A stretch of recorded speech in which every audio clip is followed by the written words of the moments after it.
number of years, the Negro passengers on the city bus lines of Montgomery have been humiliated, intimidated, and faced threats on this bus line. Just the other day, one of the fine citizens of our community, Mrs. Rosa Parks, was arrested because she refused to give up her seat for a white passenger.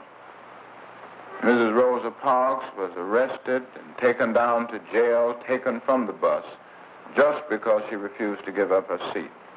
At present, we are in the midst of a protest. 90% at least of the regular Negro bus passengers are staying off the buses, and we plan to continue until something is done. The end of segregation on the buses became the goal of King and his followers. Carpools were formed throughout the city to take Negroes to and from work, while others walked rather than ride segregated buses. For the first time, an entire Negro community organized to combat the system that denied them full citizenship.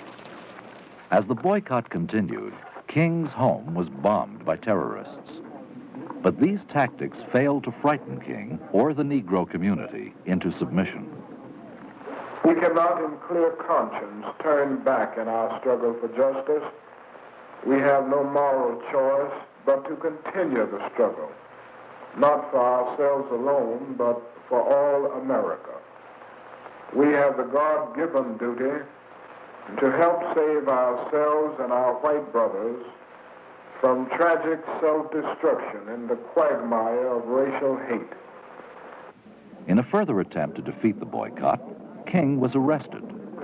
Charged with obstructing free enterprise, he was found guilty and paid a large fine.